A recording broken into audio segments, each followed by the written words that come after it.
People have asked me, I think for the last like 10 years, if I'm surprised if Erich's coaching, and honestly, I'm not. I can't see him anywhere else. I feel like it's part of his heartbeat. I feel like it's part of who he is. Nobody has become or replicated Erich. I think that's an impossibility.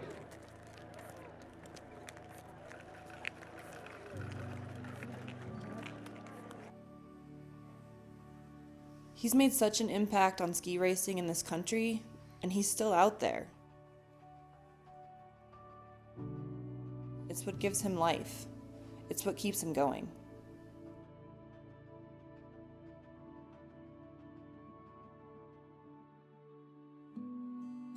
I come from a place where there is no chairlifts. When I grew up, we had to walk. And there were no champions. I was the only one ever came to that town, Telps. So I didn't actually start racing before I was 16 or 17 years old. The times were bad after the war, and that is when I started racing. And that's when I met all the good skiers, and they were all my friends. Then the war was over, and then skiing started again. And it was exciting, and it was something much better than anything we saw so far, and everybody participated. And so I did, and just by a coincidence, I was skiing in Innsbruck, and one of the ski coaches of the Carlson ski team saw me and said, "Wouldn't you come to our camp?" That's where I started. When they put together the first team, I was on the squad, a big car team. I went to the summer camp, was invited for them, the fall camp, the training camp, dryland training. So I was with them, but I couldn't make it, and I wasn't really trying either. But all my friends made it to the World Championship. When they came back, they were raving about how good it was, how good the country was, and what they can do over there, and the food, and everything good, and I thought, I gotta go there. He came to America with $35 in his pocket, and the only word that he knew was hamburger. So he's learned a lot, even though he still has his thick Austrian accent. I couldn't get a visa for the States right away, so I got it for Canada. As I went to Canada, I was coaching the University of British Columbia and did some other work, naturally. And this is where Pepi called me to come down to Oregon. I went down to Oregon, looked at it, thought about 3 weeks about it, and thank God I decided to do that. I was then the assistant director of the ski school. And in the summer, we started, Pepi, myself, and Mr. Constant, started the summer racing camp. We were the very first in the United States. You know, not where the Palmer is, but further over, looking up to the left, there's a huge snowfield up there. And they put first they used cats, I think, and then they put a surface lift in, like a handlebar trough. And they had 49 broken legs the first summer. He said they're bringing them down left and right, all ankle breaks, you know, just because the boots were low and the snow was heavy, and 49 broken legs. Well, we met on Mount Hood at the swimming pool at Timberline Lodge. I was a ski instructor for 1 season on a sabbatical for my teaching job in Germany. And that's how it all started, with coaching and skiing in America. So we were there, and then I decided to leave. So we found a new area, and I found the area, and that was in Red Lodge, Montana. Red Lodge is very convenient because it's the closest to us in the summer. I had 3 partners, Tony Spies, Olympian, Andal Molter, Olympian, and world champion Gramshammer. And I looked and went out there and looked at it. There was no snow there, not enough snow there. There was just a little rope to there. You could maybe put 20 gates on, and we had 330 people waiting. So the next day, then I went up early in the morning and looked, and then I found the hill, which was really very steep, almost too steep to practice. It was a place where you learned to pole plane. If you did not pole plant, you actually probably would not make it down the course. And it was 2 pommel lifts, and us little ones usually got picked up on the pommel lift going up because we were too light, so we'd be in the air halfway going up the lift. At least at the time was most definitely the largest summer ski camp. At one point they had 10 one-week sessions with 100 kids a session, just like this gigantic camp. And people came from everywhere, from Hollywood and Mexico and just like, you know, all over the country and world. Erich Seiler, probably the best coach for juniors in America. The Austrian coaches are tough, aggressive, seeking perfection. That's out of control. You cannot go like wild man down here. Every turn you got to make and to feel. You were not precise enough. Okay. He believes in having world-class skiers, coach. And especially in the earlier years in Red Lodge, we had absolute Olympic gold medal winners and world champions, and from all different nations. The first guy I hired as at 16 years old was Jimmy Huger. He was the one who was my first base starter coach. Harry Adgate and Vicky Fleckenstein. Before that, Jimmy Huga was actually making think of that, a bronze medalist with us. Billy Kidd was involved in Red Lodge back in the day. I'll never forget, I took a ride in his red Porsche down from the mountain one day and actually put my ski boots dirty on his white steamboat hat. I'll never live that one down. But then in the mid-'80s, there was a rash of U.S. ski team coaches like Jeff Bruce, Eric Wilson, Alan Kildow. Right off the get-go, I thought he was the shit. There was influence. This was the real deal. But I was there for 25 years and we developed a fantastic amount of many real good racers in the United States.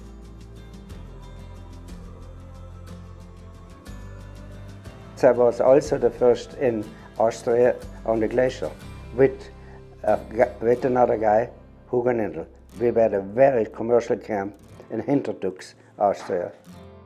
We took, I don't know how many, 30-some kids or maybe even a few more, because we stayed in a fantastic hotel. It's Hotel Neu-Hintertux. It's now a 5-star hotel. I think back then it was a 4-star hotel. And then every day, you know, we were the first ones on the gondola and first ones up there training. And then every night, Ursula had German lessons for the kids. I think that was something that my parents tried to instill it with the kids, is like, hey, don't just sleep on the bus rides. Wake up, look outside, you're in Europe. It was that. It was etiquette and language, and it wasn't just, hey, this is ski racing camp and let's go get on the mountain and ski your best. But there was much more to it than that. I think he and Ursula realized, like, it's about creating the person, not just the sport. Oh, there's so many stories. You remember the ones where he's being a disciplinarian, because they're the funniest ones. We had a boy that ate out all the centers of all, like 12 semmels, and Erich made him come sit back down at the table and eat all 12 semmels. The kids that have been there with us, they're all grown-up people now, probably 50 years old, and they still have very fond memories of Austria. It was a chance for me to be an individual away from my family and kind of grow up. It was a place where I could grow up. And although there were the boundaries, there was still this feeling of freedom and responsibility. It was a big deal. I was so excited. And there was really no one my age. When we got out of the van in the morning, it was still like, I gotta get my skis and I gotta walk up this steep hill to the chairlift. And usually the older kids would take my skis and help me up. I mean, I was like such a little teeny tiny stick figure and I could barely make it up the hill. For a while it was Red Lodge and our camp in Hintertux. We did both.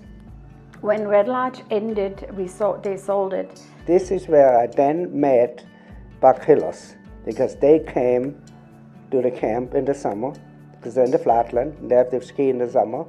And so when I announced at Red Lodge that I am available for a coach in the winter, then they called me, and this is how I came to Buck Hill.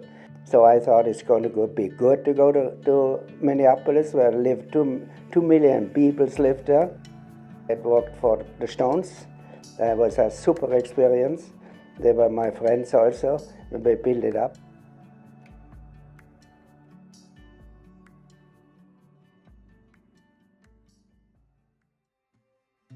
We decided later on to get married, and I came to Buck Hill because Erich had already worked for one season at Buck Hill. I came to Buck Hill his second year, which was 1970. He was there in 69. Since I was a ski instructor, I worked in the ski school at Buck Hill. Erich was the ski school director and the racing head coach. And we did that like this for 3-4 years. Then the team grew, and he didn't want to be involved in the ski school anymore. It was just too much. So I took over the ski school for a number of years, and Erich concentrated on the Buck Hill team. Where there was a program, but it was a small program, and they never won a race. And they wanted to win races. It was not an easy path for him. And they had a strong structure of the central people, and they're like, who the hell is this Austrian guy? And they couldn't stand him. 1969 was actually my first year with the Buck Hill ski team. And on the very first day, and it was like an October day, where my parents dropped me off for my first day at dryland training. I had no idea what I was getting into at all.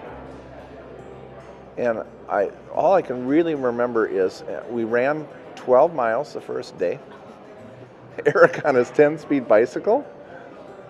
And he says, yes, we're going to run around the lake. And it was a death march. I mean, it was so far. And meanwhile, Erich yelling everything in, his accent.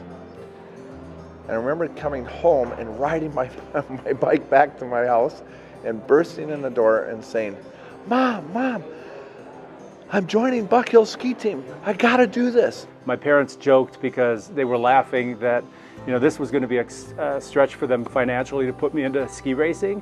And they laughed because they said, well, he'll never go back after this day. And of course, I was right back at it.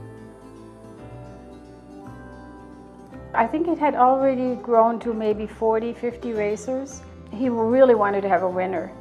And he was concentrating on, getting somebody up there. And very quickly, he had a few winners. Well, I was a little lucky that we had, I was planning that way. There were a lot of people living here. There got to be a lot of talent. And as they got to know me or heard that I'm doing good, because now we won a race first year right away and qualified people for the Junior Nationals, which was much bigger than Junior Olympics. So then other people came and the talents came all to us. And so then I developed some top skiers. And he wasn't even sure if he's going to be here for more than a year or two, Flatlands and all. But he had winners, and then eventually he had quite a depth.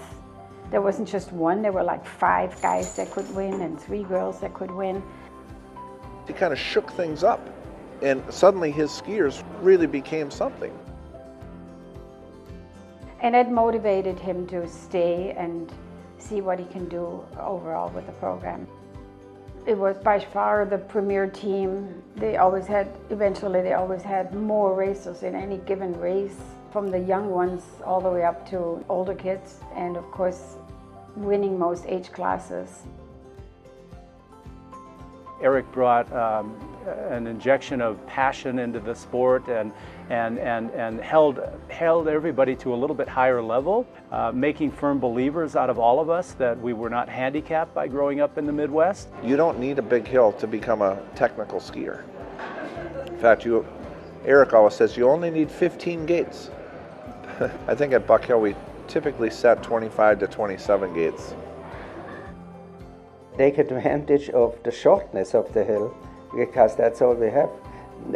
Ski a lot of gates, and I invented 1,000 gates a day. And on weekends or through the Christmas camp, we were able to do it. Yeah, I think the Buck Hill mentality and just the way that we grew up, training, we just trained, we did drills, we did training. There wasn't free skiing, there wasn't powder, we We love to train, we love to race, we love to be in the gates. So I think that definitely gave me the foundation to work hard and to work on the fundamentals, and also teach me a technical base that has served me very well throughout my whole career. I could show you pictures of Lindsey at the ages of 10, 11, 12, where her basic position on skiing today is not different than her basic position at that time, and that was learned through the basic technical grounding that Erich and Buck Hill provided. Well, I think the pride in being a Buck Hiller is that, you know, it comes when you get and reach the national level, and you have success there, and you see where others are coming from and the programs that they come from, and some of the celebrated resorts that they come from, and all of a sudden you show up with this little 350 vertical foot hill behind you, but the legacy of that hill and the legacy of that program is what makes you very, very proud to be part of it. As time went on, I got more interested in coaching. I got more interested in the people. I made a lot of friends, and then I felt at home. And I feel at least as much American as I do Austrian.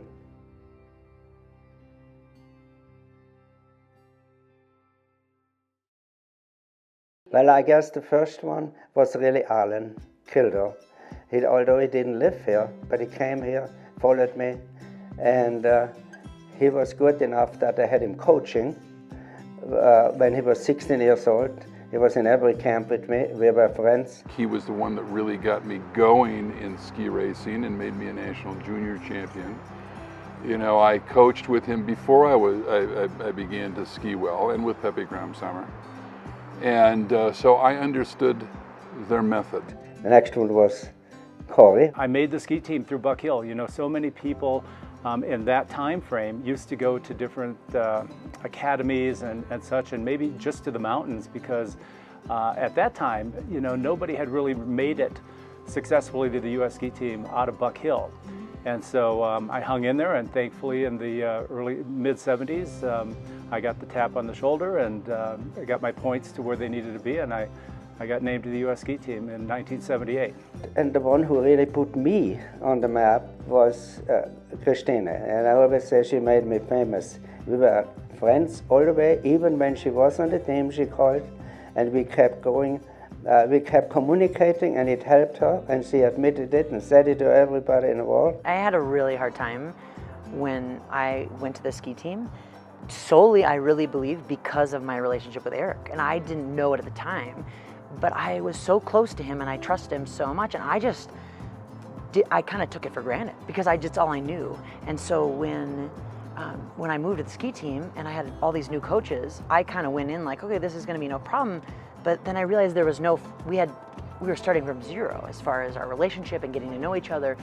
And so when times would get tough or weren't good, I didn't even really know how to handle the situation. And so I would literally get on the phone and call Erich and talk to him. And I mean, in the beginning of my career especially, I bet I don't think I went a week or two without calling him. That was the start, and then we were going strong, and then we had about 15 or more who made the ski team. I would go back to Buck Hill at a Christmas camp while I was on the U.S. ski team and just ski with the kids and ski with Erich and get that exposure and then rejuvenate. And that, you know, would send you back out for that long next stint on the World Cup. Sometimes it was just hearing him and knowing he was there and that he still believed in me, and it was like, okay, I got this. It needs some talent, but you can, even if you don't have that much talent, you can still make it. And maybe the one who would bear me out on that is with Tasha, who made it to the Olympics twice, and who did not have that natural talent her friend Kristina had. But she worked hard and she succeeded. Hard work is part of it. Being the first one there and the last one going home, and don't give up. The number one thing Erich did was believe in me. He knew what I needed to be the best, what I needed to hear to be my best, and he believed in me 100% that I could make it. When I met Lindsey, of course, it's because of Olin, and never went around the gate. From the very beginning, she went right through the gate, and so that was natural. And I think I did a good job with teaching her the basics, from the ski position to the body position, to the shifting the weight and the pole plant. And when I saw her an interview, when she was going up, somebody did an interview on the chairlift, and I watched it, and then she went off, how she skied down, and thought, oh my God. That's exactly the way we started out, with the pole plant, with up and down motion, the smoothness, the natural motions, everything in place. So I think it was me, then Olin coaching, and then there was still Tony Olin, had a lot to do with it. He was my best racer, and he was coaching for me, and we had a good relationship, and he helped too. So those were the main forces behind her. I was with Erich 24 years, the longest stretch of anybody. I was pretty proud of that, actually. I had the foundation for the basics, because as a ski instructor, you learn a lot. So it then was the basics for me, demonstration by top skiers, and then repetition. His style was much like the book The Outliers, where repetition really helps build the memory and the muscle and that timing and the rhythm, and skiing at night under the lights with shadows. One could argue we actually had an advantage over those growing up in the mountains, because we could do all of that and get the mileage in. He didn't want the kids to be modeled after a particular racer that was just winning right now. Like the Mayors had a lot of influence the way they skied, but he didn't just put the kids into that kind of positions. So he stressed their little quirks. He didn't try to change me or try to change my technique. He said, don't ever let anyone try to change how you ski, because the way you ski is fast. He believes in having world-class skiers coach, that they still ski and they still demonstrate so the kids can watch. He's also very, very keen on having a few very good racers there to set the tone and to set the pace. That's another thing with American skiing. We don't get to see the top racers like the Europeans do on TV every weekend. It was really inspiring to work with a coach that surrounded himself with such incredible talent all the time. I mean, ex-US ski team members, current US ski team members, Austrian ski team members. There was such a diverse array of talent in his coaching world all the time. How is he still friends with all these people that are on the US ski team and on other national teams and still have all these connections? It takes a special person to have those kind of relationships it's probably not the most convenient thing for a lot of people to come to Mount Hood in June or whatever and coach, but they want to and they love it. He knows ski racing, so he knew what races to go to, who to talk to, how to build my profile so that I could, make the US ski team, get into NORAMs, get into Europe Cups. He kind of knew every step that I needed to take, and he did that a little bit with my dad, and then did that with me, and just having those connections and knowing the right way to succeed in ski racing is not something that everyone knows. So having Erich help guide me and my family was very big for my career. And then the other thing that he really does differently than most coaches, which I really like, is that he includes the parents.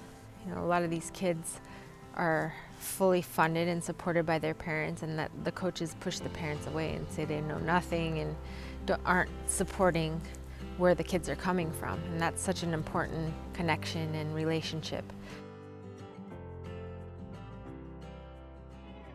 It was the first thing that you notice about Erich is this voice, this quality of accent, and Want more a lateral motion? putting words together in an upside down or backwards way like German can be. Get the best shot. Get in there. Hold it, closer. Yes, closer. More than anything, he makes it fun. He is kind of funny at times and other times not so much. But the words that come out of his mouth, the kids take that home and tell their parents that's what Erich said. And I don't want to repeat half of it, but So he does create kind of an exciting atmosphere. He loved the English language, and he would say things like, you moved like a mother goose.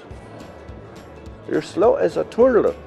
Kachelehoka, which is it's when you sit on the toilet. It's like slang in German for sitting back and sitting on the toilet. So he's got these funny expressions. Go! Yes! Yes! Oha! So! He's holding it in good too. Look at that. He's going to be on the ski team now. $100. $100? $100. All right, let's go. Want me to make it 1,000? Does that come out of my paycheck? Yes. But I have to be a little careful. That comes out of my paycheck, guys. Watch out. Yeah, I know. That's a Isaiah's little getting bit. close. Not much, a little bit. Careful. Average. Okay. Follow it. Follow it. Follow it. Sarah, go, Oreo. Let's go, Sarah. Everyone watching? He just demands a lot of respect without saying too much, just standing in front of the group, and they listen. He was hard at times and he was strict, but because I feel like he created that family environment and he earned your trust, there was so much trust there that you knew he wasn't like strict on you because there was a reason. You knew he loved you and knew he cared about you, and so I feel like it only made you want it more and want to please him more and do better. That's what you're looking for when you're looking for a coach. You want somebody that's going to push you out of your comfort zone, but also accept you and forgive you when things aren't going the right way. This one. She's an extended family. It's my extended daughter. Is that the nonsense what she said? Will you watch me? I know her. Yes. And see? I want to hold it back a little. All right. Please bit do. more. Please do. This is exactly what we do. We work on the basics. Very slow, but perfect. A synchronized turn. Nobody knows how to do that or teach that or had the idea to do that. There's such a relationship that he forms, I think, with his team and with his athletes that because they trust him so much, he's able to be more direct, I think, with them. Very slow, very slow. Right arm back, hold it back. Longer, hold it back, hold it back. Still a little bit overturning. You can hold it back a little more. Okay, go. He was an innovator, and he was open to trying new things for sure. And I think a lot of coaches today kind of get not in a rut, but they're a little bookish and they're not creative. And I think Erich's pretty creative. That's my way. That's the silo way. I would call it. Always the first one. Austrians were fast workers, then the Americans came in, and they are just as good. There's a Slovenian is setting the course, he's a world champion. And you can see when you look, our courses are set, the others are just starting to set. Erich used to do some extraordinary things with coaching. We used to take times all the time, hand times. And he says, accurate to 2/100ths of a second.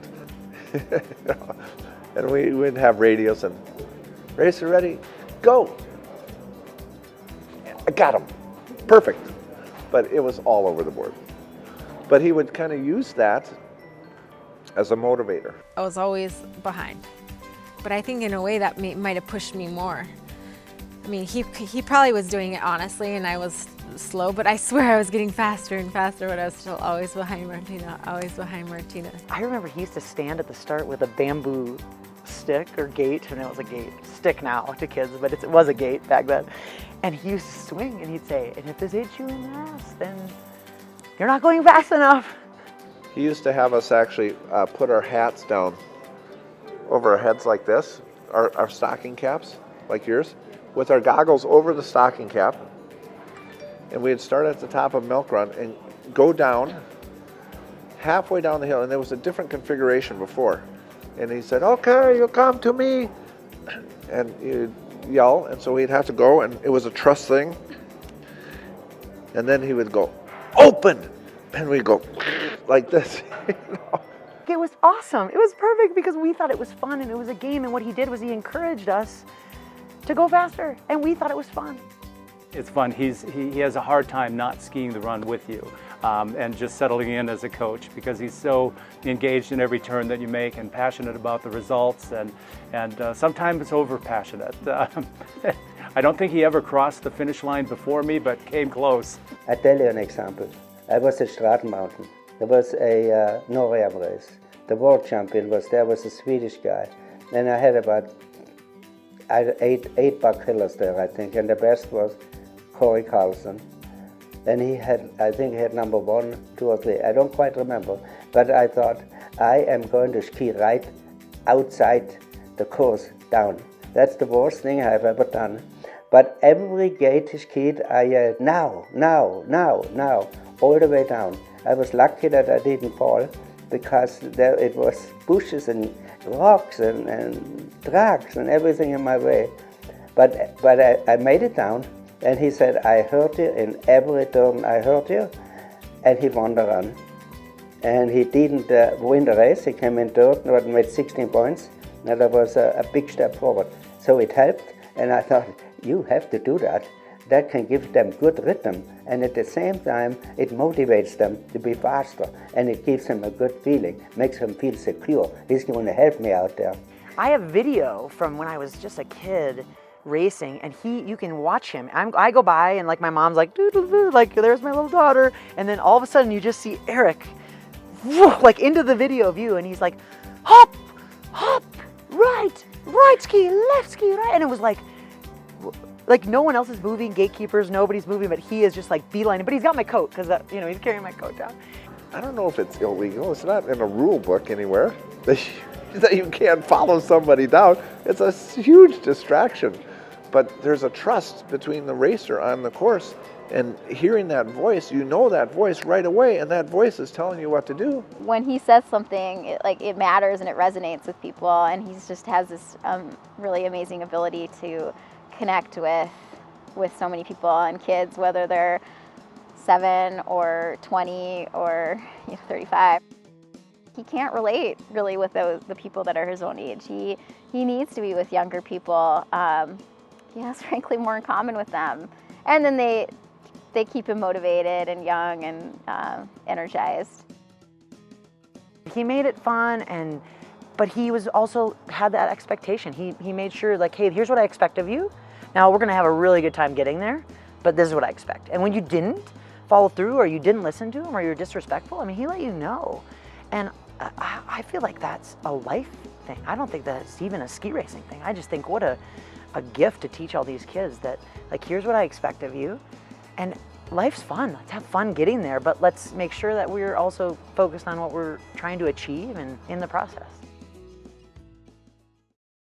Growing up in Minnesota, you need every advantage for you to try to make it. I think that in looking back at my career, that it would have been absolutely a very difficult time making the U.S. ski team without having that structure and that opportunity that Erich provided through his coaching, through his camps, through the expertise and his commitment. That was something very, very unique, and that had not just an impact on myself, but so many young athletes that came out of the Buck Hill program to eventually make collegiate team or the U.S. ski team, eventually win World Cups, overall titles. I mean, think of the success that program has had.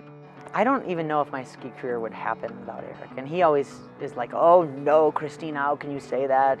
But it's true. I mean, I really mean that. Like, I firmly believe if I had not met Erich Seiler, that there is no way that I may never even been a ski racer. I wouldn't be who I am without him. I wouldn't be a skier. I wouldn't be continuing to do this. I think a lot of the reason I wanted to keep going and being a Mexican racer was just to be around him more and to stay current and be able to come back and work with him. Outside my family, he helped raise me and care for me and teach me and mentor me and guide me. And it wasn't just in skiing. I mean, it was in life. And it's made me into the person I am today, and I'm so grateful. Erich taught me a discipline and an appreciation for what this sport can give somebody. It's extraordinary. I mean, he brought kids who had never been out of Minnesota to Hintertux, Austria, and his wife then on to Salzburg for a cultural trip, and made everybody learn German and have 1 hour lessons every day after skiing, after dryland. He made everybody appreciate the bigger picture. And I think that's what I took away from ski racing and from Erich, and that discipline and motivation and what I take into my business today. Like the one thing that stands out that I took from when I met Erich until today, and I still literally, it's part of me, is, you know, that I hold the key, and that it's to believe in myself, even if there are 10 people that are against me. And I just think he really instilled in me that whatever I need is in here, and I can do it no matter what. And I know it sounds cliche and it sounds cheesy and corny, but he lived that. He has created this one little sentence, and it is, Erich Seiler, dedicated to creating champions in skiing and life. So he is still in touch with a good number of alumni that are doctors, lawyers, carpenters, you name it. Also his coaching staff, he has some loyalty there with some coaches that have been around for 25 years, 30 years almost. He planted a seed in us, the passion seed or whatever you want to call it. And that seed is like, you know, he's sort of the Johnny Appleseed of ski racing. The thousands of people that I still run into today that started with him or went to a camp with him that are still involved in the sport. Every ski area that I run into, there's somebody that Erich had some influence on. Seiler was very important to me. He's getting older a little bit older than me, but what can you do? I want to live well or healthy as long as possible, and skiing is helping me a lot. He always feels his work isn't completely done. There's the next generation coming up, and maybe he can still do something, but he also realizes that physically it's probably the end of his career. It has kept me going, to being with young people. It helps me mentally because they're exciting. They are now. They motivate me, and of course the passion for coaching I was successful, and I'm very happy that I can still do it. So I'm going to keep to be around.